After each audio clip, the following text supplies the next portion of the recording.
السلام علیکم ورحمۃ اللہ وبرکاتہ. وعلیکم السلام ورحمۃ اللہ. شیخ صاحب زما څخه ډیر ګناهونه کیږي، د هرې ګناه څخه وروسته توبه کاږم خو بیا هم ګناه را څخه کیږي. ته داسې وظیفه راته وښیه چې دا ګناه پرېږده به. ګناه پرېښول وظیفه نه غواړي، همت و قصد و عزم و اراده غواړي. عزم و اراده.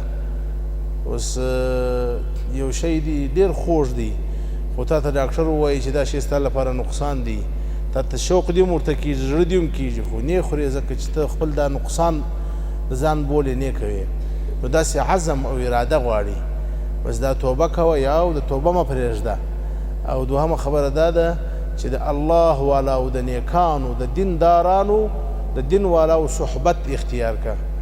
د دین والاو صحبت او ملګرتیا دا په انسان کې دا استعداد پیدا کوي چې هغه بیا د ګناو څخه د ګناو د پرېښولو استعداد پکې راځي.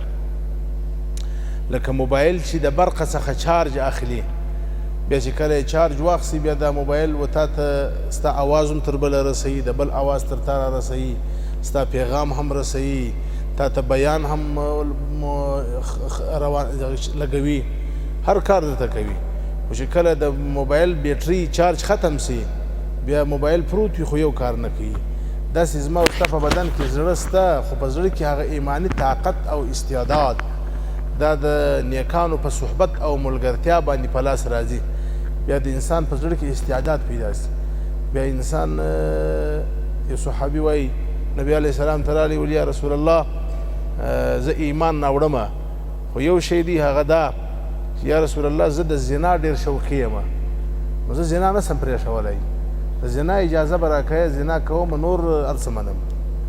نبي اکرم صلی الله علیه وسلم را نږدې کړي، ورا نږدې چې نږدې کړي په سینه باندې لاس کړي، اللهم طهر قلبه وحسن فرجه واغفر ذنبه. ولې الله ګناه یې معاف کړي، زړه یې پاک کړي او فرج یې وساتي. هغه صحابي وایي تر دې مخکې په ټوله دنیا کې وما ته محبوب او خوش عمل دا زنا وه چې کله نبی اکرم صلی الله علیه وسلم لاس مبارک زما پر سینه باندې تیر کړي بیا مې په ټوله دنیا کې تر ټولو زیات نفرت زنا څخه کړي. الله والاو نزدېکت د هغو سره صحبت د هغو سره ناسته دا په انسان کې دا چارج پیدا کوي. نو دا دوه کاره خپله توبه هم مه پرېږده او دوهم دا ده چې د توبې تر څنګ استغفار د الله والاو د نیکانو صحبت اختیار کړه، مجلس اختیار کړه.